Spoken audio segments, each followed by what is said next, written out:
ಚಂದಾದಾರರಾಗಿ ಹಂಚಿಕೊಳ್ಳಿ, bell icon ಒತ್ತಿ. ತೊಂಡೆಕಾಯಿ ಗೊಜ್ಜು ಮಾಡೋಣ ಬನ್ನಿ. ತೊಂಡೆಕಾಯಿ 1/4 kg ಸಣ್ಣಗೆ ಹೆಚ್ಚಿರುವಂಥದ್ದು, ಸ್ವಲ್ಪ ಈರುಳ್ಳಿ, ಎಣ್ಣೆ, ಇವು ಮೂರನ್ನು ಹುರ್ಕೊಳ್ಳೋ ಅಂಥದ್ದು.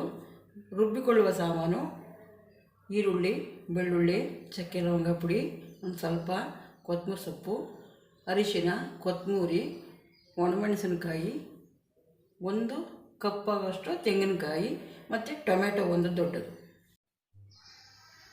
ತೊಂಡೆಕಾಯಿ ಗೊಜ್ಜಿಗೆ ರುಬ್ಬಿಕೊಂಡಿರುವಂಥ ಮಸಾಲೆ ಹೀಗಿದೆ. ಚಟ್ನಿ ಹಾಗೆ ಇದ್ದರೆ ಸಾಕಿದೆ. ಚಟ್ನಿ ಅಷ್ಟು ತರಿ ರುಬ್ಕೊಂಡು 1-2 ಸ್ಪೂನ್ ಎಣ್ಣೆ,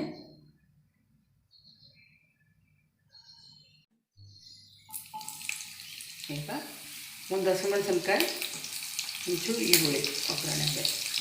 ಇದೊಂಚೂರು ಕೆಂಪಾದ್ಮೇಲೆ ತೊಂಡೆಕಾಯಿ ಹಾಕೋಣ.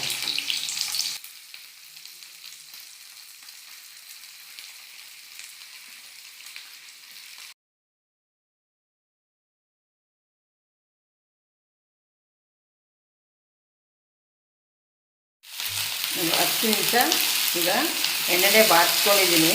ಇದು ಬೆಂಡೆಕಾಯಿ ಥರನೇ. ಒಂದು 10 ನಿಮಿಷ ಒಪ್ಕೊಂಡ್ರೆ ಇದು ಕರೆಕ್ಟಾಗಿರುತ್ತೆ. ಇವಾಗ ಸ್ವಲ್ಪ ಕೊತ್ತಂಬರಿ ಸೊಪ್ಪು ಹಾಕಿ ಇನ್ನೊಂಚೂರು ಕೈ ಆಡಿಸ್ಬಿಟ್ಟು 1 ಕಪ್ ನೀರು ಸೇರಿಸೋಣ.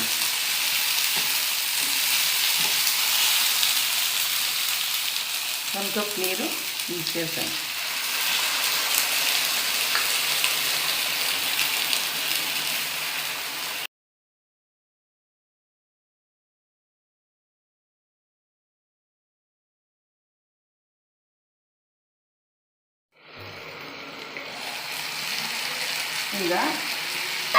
ಈಗ ಒಂದು 10 ನಿಮಿಷ ಬಾಡಿದೆ.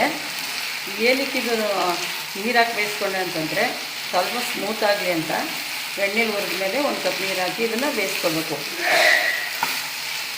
ಇವಾಗ ಮಸಾಲೆ ಹಾಕೋಣ.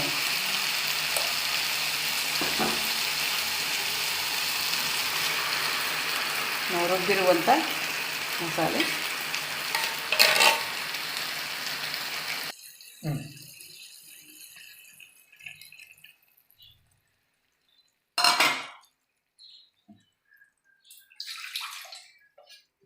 ಸ್ವಲ್ಪ ನೀರನ್ನ ಸೇರಿಸ್ಕೊಳ್ಳೋಣ.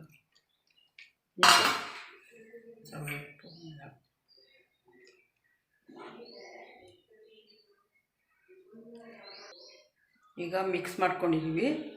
ಇದು ಒಂದು 10 ನಿಮಿಷದ ಮೇಲೆ ಬೇಯಬೇಕು. ಈಗ ರುಚಿಗೆ ತಕ್ಕಷ್ಟು ಉಪ್ಪು ಹಾಕ್ತಾಯಿದ್ದೀನಿ. ಇದು ಒಂದು 10 ನಿಮಿಷದ ಮೇಲೆ ಬೇಯಿಸ್ಕೋಬೇಕು. ಚೆನ್ನಾಗಿ ಕುದಿಬೇಕು. ಇದು ಚೆನ್ನಾಗಿ ಕುದ್ದು ಗಟ್ಟಿಯಾಗುತ್ತೆ, ಅಲ್ಲಿವರೆಗೂ ಬೇಯಿಸ್ಕೋಬೇಕು. ಈಗ ತೊಂಡೆಕಾಯಿ ಗೊಜ್ಜು ತುಂಬ ಚೆನ್ನಾಗಿ ಬೆಂದು ಒಂದು ಹದಕ್ಕೆ ಬಂದಿದೆ. ಇವಾಗ ತಿನ್ನೋದಕ್ಕೆ ರೆಡಿಯಾಗಿದೆ. ಚಪಾತಿಯೊಟ್ಟಿಗೆ, ಅನ್ನದೊಂದಿಗೆ ಎಲ್ಲದಕ್ಕೂ ರುಚಿಯಾಗಿರುತ್ತೆ. ಮಾಡಿ ನೋಡಿ ಒಂದು ಸಲ, ರುಚಿ ನೋಡಿ ಶೇರ್ ಮಾಡಿ. ಈಗ ಸರ್ವಿಂಗ್ ಬೌಲ್ಗೆ ಹಾಕೋಣ. ರುಚಿಯಾದ ಶುಚಿಯಾದ ತೊಂಡೆಕಾಯಿನ ಗೊಜ್ಜು ರೆಡಿಯಾಗಿದೆ.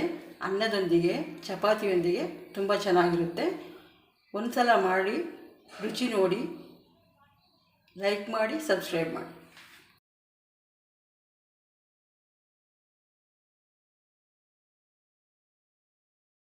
ಚಂದಾದಾರರಾಗಿ ಹಂಚಿಕೊಳ್ಳಿ, ಬೆಲ್ ಐಕನ್ ಒತ್ತಿ.